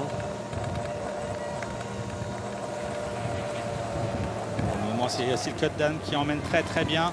À quelle vitesse là environ? Vous voyez, vous êtes à 75 à l'heure, ça va très très vite. Vous voyez, là, on a des coureurs qui savent tenir sur un vélo. Hein. Vous voyez une vague comme ça, il n'y a pas eu de chute. AG2R replace aussi Marc Sarrault. On voit Oliver Nassens qui remet bien son coureur à la corde. Caleb Ewan, il attend. Hein. Il est bien en troisième position. Marc Sarrault idéalement placé également. On ne voit pas de coureur de Quick-Step Alpha Vinyl, ni Dylan Groenewegen. Ah, s'il est là tout seul. Il y a des Arkea également, Hofstetter. Ça va être plutôt pour être Amaury Capio. Vous voyez, hein, on va aller vite aux 500 mètres. Après, le problème, c'est qu'il ne faut pas se retrouver, pour Caleb Ewan, il ne faut pas se retrouver trop vite tout seul. Oui, oui. Yves Lampart qui n'a pas... Vous voyez, Groenewegen qui va se replacer. Ça va lancer. Groenewegen qui lance son sprint très très tôt. À 200 mètres de l'arrivée. Caleb Ewan, Groenewegen. Groenewegen à gauche de l'écran. Caleb Ewan. Caleb Ewan, vainqueur. Ici à Fourmies. En 4h27 et 12 secondes. Le coureur de la Lotto Soudal, bon on les attendait. Hein. Il a bien géré. Hein, et voilà, Groenewegen a tenté, hein, lui n'avait pas d'équipier, il a tenté de lancer un petit peu tôt. Et Caleb Ewan a été très très fort. Et Caleb Ewan avait su garder des coéquipiers dans ce groupe final qui a lancé le sprint. C'est peut-être ça qui a joué en sa faveur. En plus d'être fort, il a su avoir encore des équipiers qui l'ont parfaitement placé. C'est un gros atout hein, dans ces sprints. Et après, cette chute a éliminé des coureurs. On l'a vu, hein, Groenewegen, lui, n'avait pas d'équipier. On n'a pas vu Fabio Jakobsen non plus sprinter. On a dû avoir une perte de gros noms dans cette chute. Mais en tout cas, beau sprint de Caleb Ewan. Ouais, le sprinter australien de 28 ans. Multiple vainqueur d'étapes sur les 3 grands tours et cette année encore sur le Tirreno Adriatico ou encore sur le Tour d'Allemagne. Voilà, il s'impose ici à Fourmies en costaud. Je pense qu'il devance simplement Dylan Groenewegen.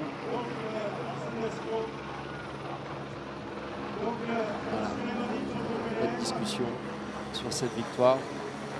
On va attendre le classement officiel, mais vous voyez, il y a Amaury Capio qui est venu faire pour moi un beau podium, et Jason Tesson aussi également dans le top 5. Julien Simon également dans le sprint. Important pour Julien Simon éventuellement par rapport à son classement en Coupe de France, des points à récupérer. Julien Simon a mis des très beaux points pour la Coupe de France FDJ. Et pour lui, c'était pas le meilleur des sprints pour pouvoir faire une belle place dans les 10. Il a réussi à le faire. Je pense que pour lui, c'est un soulagement de remettre des points aujourd'hui pour la Coupe de France FDJ. Et on a vu un Marc Sarrault, par contre, qui a dû un peu se retrouver un peu enfermé. Il n'a pas pu sprinter comme il l'aurait souhaité. Et pour la Quick Step, je pense que c'était pas Fabio Jakobsen, mais plutôt Yves Lampart qui a réussi à passer entre les gouttes je pense que avant la chute. Tout évidemment, pas forcément les... C'est pas le pion qu'on espérait pour la Quick Step Alpha Vinyl, mais Fabio Jakobsen a dû être pris dans cette chute. On l'a vu, hein, la chute, elle est quand même intervenue dans les 20-30 sur les 20-30 premiers. Donc forcément, il y a dû avoir de gros coureurs pris parmi les favoris bien sûr, cette course. En espérant qu'il n'y ait pas eu de gros bobos. Voilà, on voit le classement provisoire. Vainqueur donc Caleb Evan, en deuxième position Dylan Groenewegen, troisième Amaury Capio, quatrième Stefano Oldani, cinquième Jason Tesson, super performance du français, sixième Yves Lampart, septième Julien Simon, le leader de la Coupe de France FDJ, huitième Marc Sarrault, on l'avait beaucoup annoncé, très belle performance également pour Marc Sarrault, neuvième Emile Sliepins et dixième Luca Mozzato. Pour Jason Tesson, je pense que ça répond complètement à ses attentes, hein, aller faire un top 5 dans ce sprint. Il a su passer à travers cette chute, il a su jouer des épaules avec ses gros noms du sprint. C'est une belle perf pour Jason. Et après, Caleb Ewan, je pense que c'est surtout le soulagement pour lui à titre personnel et pour son équipe d'aller mettre des fameux points pour cette équipe historique de Lotto Soudal. Oui, on imagine un gros ouf de soulagement hein, pour l'équipe belge de la Lotto Soudal en quête de points, qui était venu clairement pour ça aujourd'hui, donc avec son leader australien Caleb Evan, avec loin d'être un second couteau Arnaud Delis qui était là également. Exactement. Et voilà, je vous propose de revoir le dernier kilomètre juste maintenant, avec donc ce sprint lancé. C'était Debruist, hein, Jasper Debruist qui a vraiment mis Caleb Ewan dans de bonnes dispositions. Vous voyez, il aurait pu se retrouver un petit peu dans la boîte, mais au final, Groenewegen a fait le travail parfait pour Caleb Ewan, et Caleb Ewan a eu le dernier coup de rein. Et vous voyez, hein, Groenewegen, pour moi, il s'est retrouvé un poil trop tôt par rapport à Caleb Ewan. Elle a tenté sa chance vraiment sur ce dernier virage. Et c'est ce qui lui coûte peut-être la victoire cet après-midi.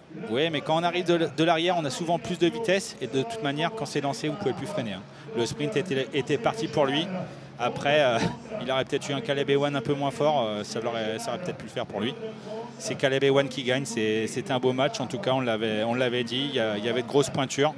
C'est un grand coureur qui gagne. Et je pense que même pour Caleb Ewan, gagner aujourd'hui au Grand Prix de Fourmies, c'est bien, même pour son moral à lui, c'est très bon, parce que cette année, il est passé dans des phases où il a pas pu aussi s'exprimer comme il voulait, parce qu'il a été souvent dans des chutes.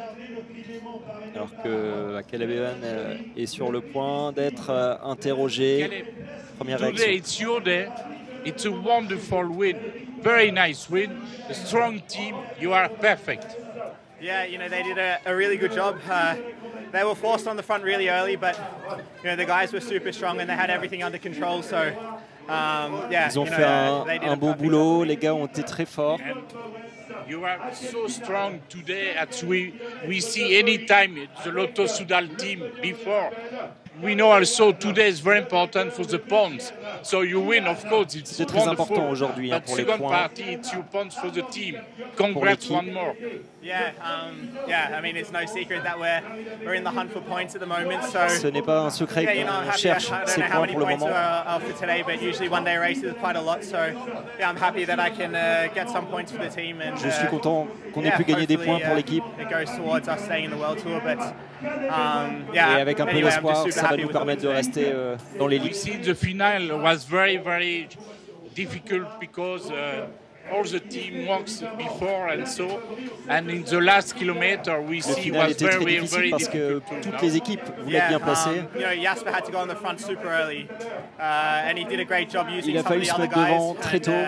In the end, he delivered me perfectly at 200 meters to go. So he did a really big pull, and obviously without him, I don't think I could have won today. So Dylan Groenewegen a fait la différence au bon moment, et grâce à lui, j'ai pu me placer. What is your program now for the future, for the next weeks? My next race is Cool's Camp, so I go home now for a few days and then come back and then do some more one-day. Je retourne à la maison et je referai une course un peu plus tard. Happy to return.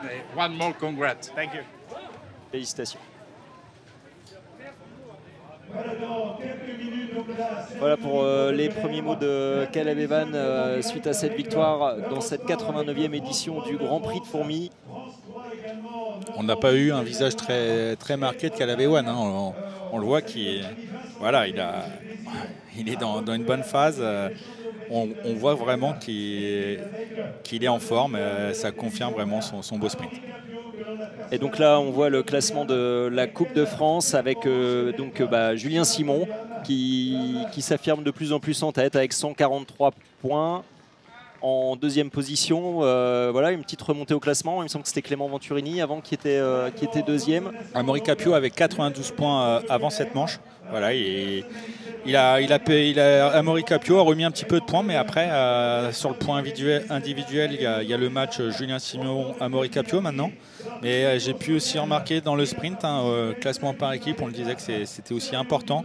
Total Energy était en tête et le team Arkea Samsic était troisième, mais dans ce fameux sprint avec la chute, c'est important d'avoir le maximum de coureurs dans les 20-30 premiers. J'ai plus très bien en tête le nombre de coureurs qui mettent des points, mais j'ai pu voir le team Arkea Samsic avoir 3 coureurs dans le sprint et le team Total Energy en avoir 2, peut-être pas 3, donc ça va certainement se resserrer entre ces deux équipes pour le classement par équipe.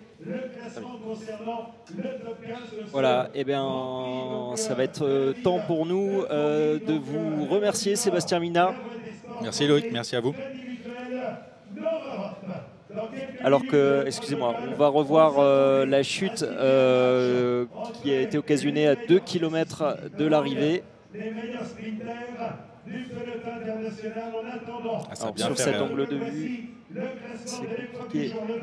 Il y a eu un beau barrage. Et puis là, on revoit donc au ralenti l'arrivée du sprint. Et ce duel entre Dylan Groenewegen et Caleb Evan à l'avantage du sprinter australien de 28 ans qui le déborde sur sa gauche.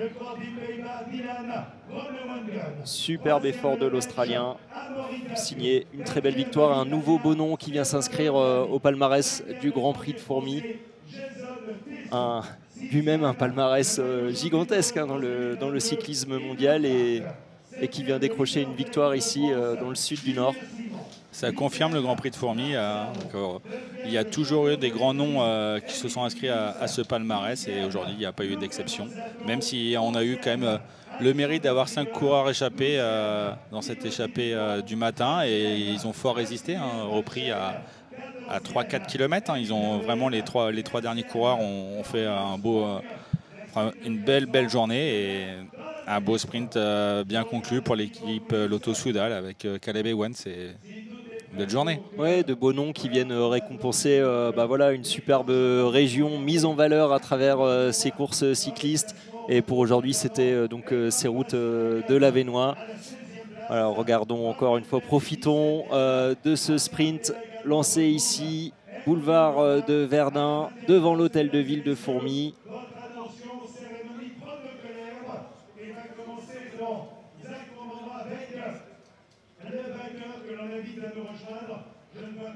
Caleb Evan, vainqueur de la 89e édition du Grand Prix de Fourmies.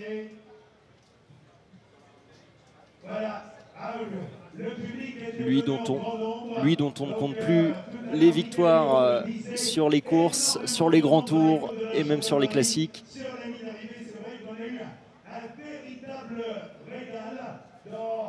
On s'est régalé hein, cet après-midi, comme le dit Daniel Manjas, qu'on entend toujours.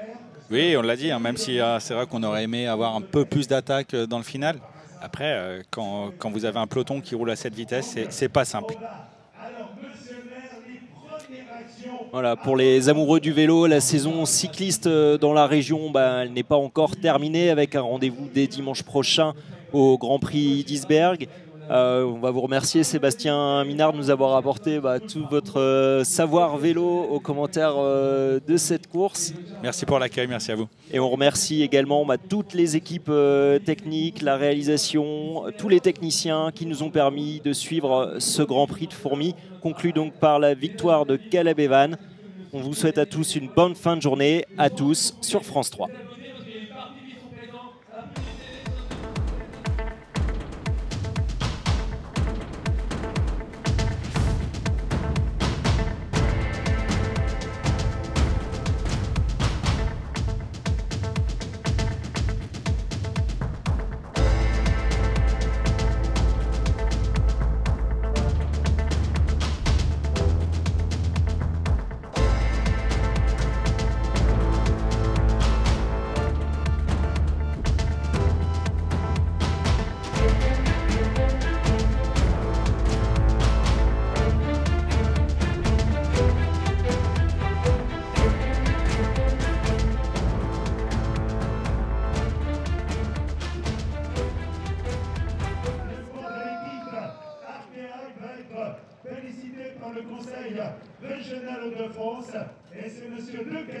vice-président du Conseil régional des Hauts-de-France, qui également donc, il m'adresse les félicitations. Et puis on a également à nos côtés, on va bousculer un peu le protocole, et il peut s'approcher également, il est là, dans l'anonymat. Vous pouvez l'applaudir, Jackie Thibault, le président du comité d'organisation, applaudir toute son équipe. Bravo et merci Jackie, la passion est inoxydable et on sait qu'elle t'accompagne. Maintenant, il va recevoir le coussin de Région de France et également donc le coussin Crédit Mutuel Nord-Europe. Donc le Crédit Mutuel Nord-Europe, alors on a Madame Sylvie Mitterrand. Attends, Maurice. Voilà, donc on des récompenses, c'est Noël aujourd'hui.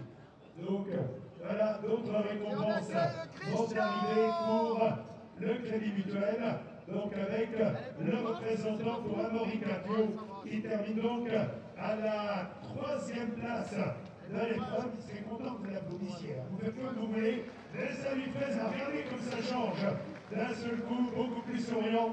Voilà, et nous avons donc le Crédit Mutuel qui remet donc à Amaury Capio, remarquable 3e. Voilà. Tu vas pouvoir rester, mon cher Amaury, car on va faire le podium. Ah bah oui, tu reviens. Donc ensuite nous aurons la Coupe de France, on va accueillir tout d'abord. Alors le podium protocolaire pour les 3 premières places. À la 3e place, on lui laisse le temps de poser ses trophées. On retrouve Amaury Capio. Le 3e d'abord, Amaury Capio qui revient sur le podium. Le 2e, Dylan Groenewegen à la 2e place.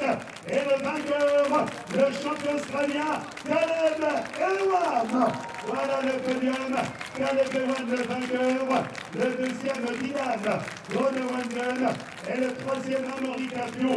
Et je crois qu'en les applaudissant tous les 3, on peut applaudir tous les coureurs, quel que soit le classement que nous on a vécu. Un superbe Grand Prix de Fourmies, donc la Voie du Nord, la Voie des Sports trottés, Crédit Mutuel Nord-Europe. Bravo donc à Caleb, bravo à Dylan et bravo à Amaury. Nous continuons maintenant avec la Coupe de France. Et celui qui va nous rejoindre termine 7e de l'épreuve. Il conserve la 1re place de la Coupe de France. Il nous vient de Bretagne. Il n'est pas supporter de Lens ou de Lille, mais du Stade Rennais. Il s'appelle Julien Simon. Julien Simon, le voilà, l'homme qui a gagné au Tour de Wallonie, au Grand Prix de Wallonie, au Tour de Catalogne.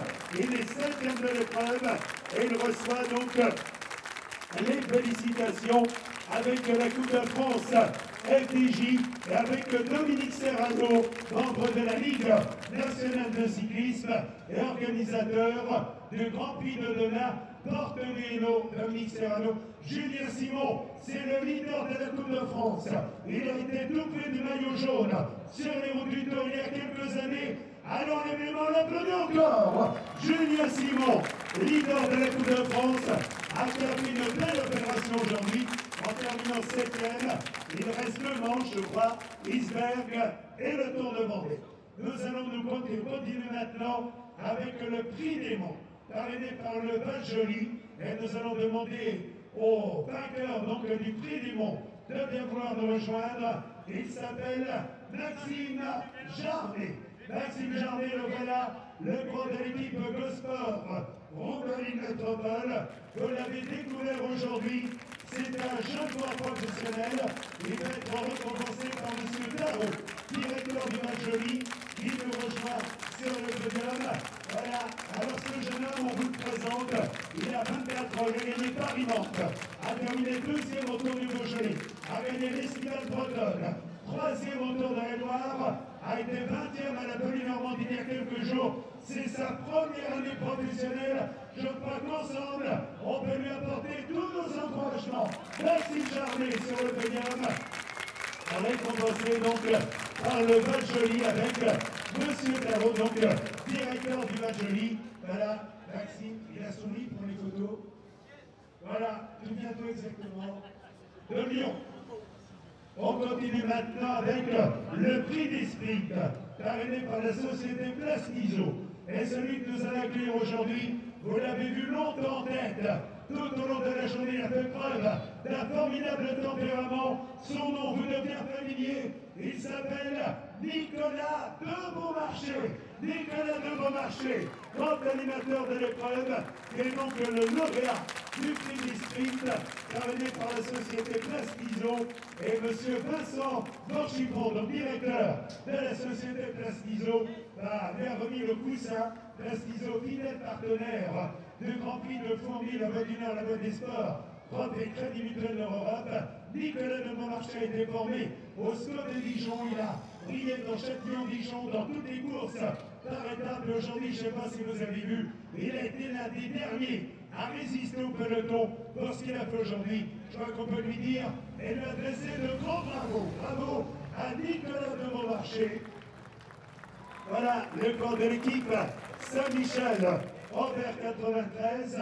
Nous allons continuer maintenant avec le prix de la combativité, parrainé par la communauté de communes Sud-Avesnois. Et c'est donc son président, Michael Hiron, qui va récompenser le corps de l'équipe Bigourd, Powels, Wallonie-Bruxelles, Louis Blauve, qui va rejoindre le voilà, Louis Blauve de l'équipe, donc Bigourd, Wallonie-Bruxelles, un corps qui a gagné le Grand Prix Van Log. Hommage à Rick Van Log. Il a gagné également le Grand Prix de Saint-Nicolas et il est aujourd'hui l'un des grands animateurs de la journée. Il est félicité par Michael Hiro, président de la communauté de communes Sud-Avesnois, qui vient de lui remettre le coussin. Donc Sud-Avesnois, moi je connais bien Louis Blauve, il ne partira pas tant que vous n'aurez pas voulu. Merci. On continue maintenant avec le classement par équipe. Alors là, je n'ai pas l'identité, donc est-ce qu'on nous a donné le classement par équipe? Je sais que c'était serré entre deux formations. Bravo en tous les cas, un petit mot mon cher. On a un petit peu de temps en attendant le verdict du classement par équipe. Jackie Thibault, le président du comité d'organisation.